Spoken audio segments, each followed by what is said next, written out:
فنانين Soomaaliyeed oo kamid yahay fanaanka Cabdiraxmaan Gaas ayaa lagu soo dhaweeyay magaalada Dhuusamareeb ee xarunta gobolka Galgaduud sida faafahinta warkan Dhuusamareeb uga soo diray Shacib Maxamed Cali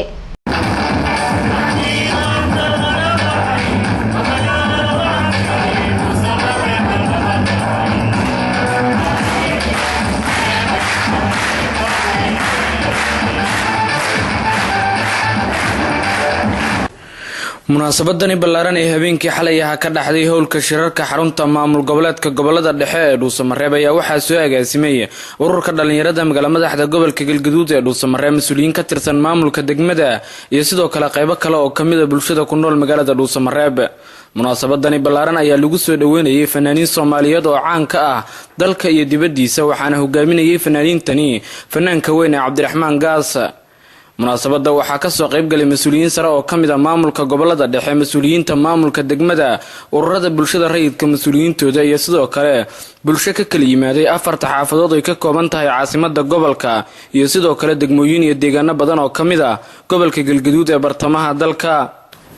ugu horeyn munaasabada waxaa furay mas'uuliyiin ka tirsan maamulka degmada Dhuusamareeb oo uu kamid yahay gudoomiyaha degmada. xafladan oo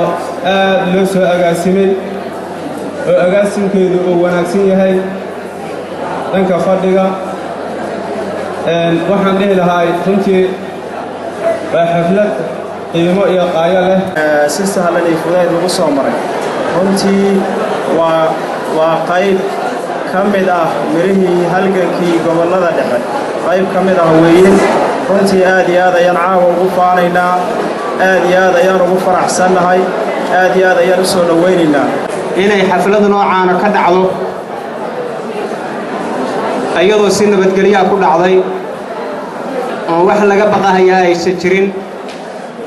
arrintaas waxay ka suurtageli kartaa oo kali ah waxa weeye waa gobolada dhexe waa inta ay xukumaan maamulka gobolada dhexe xaqiri karin dad waxa tiin qabsan kara wax kasta oo mataqaanaa ay damcaan ama horumarkooda waxaan dhihi karaa arrintan caawa ama xafladan wax qayb ka mid ah horumarka bulshada waxaan ka rabaa midaan iyo mid lamida dhalinyarada isku soo abaabushay ee soo qaban qaabiday aad iyo aad ugu mahadcelinaynaa dhammaanteen. inta kadib fanaaniinta Soomaaliyeed ee munaasabada lagu soo dhaweynayo loo qabtay habeenkii xalay ayaa halkaas ku soo bandhigay qaar kamid ah heesaha ay ku luuqayaan iyo sidoo kale heesaha ay qaadaan fanaaniinta waaweyn ee Soomaaliyeed oo kamid yahay fanaanka Xasan Aadan Samatar oo ka soo jeeda magaalada madaxda gobolka Galgaduud ee Dhuusamareeb.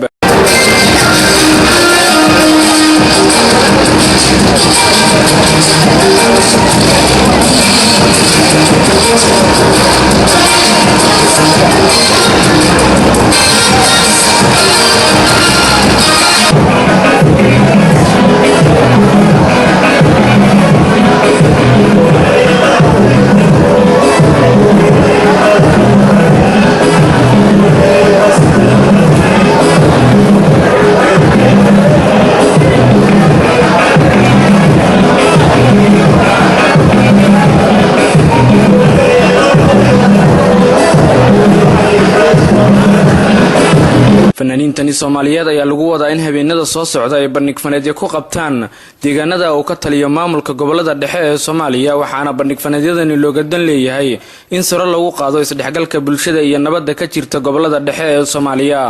waana markii u horeysay ee fanaanka Cabdiraxmaan Gaas iyo fanaaniin uu hogaaminayo ay bandhig faneed ku qabtaan gobolka Galgaduud gaar ahaan caasimadiisa Dhuusamareeb.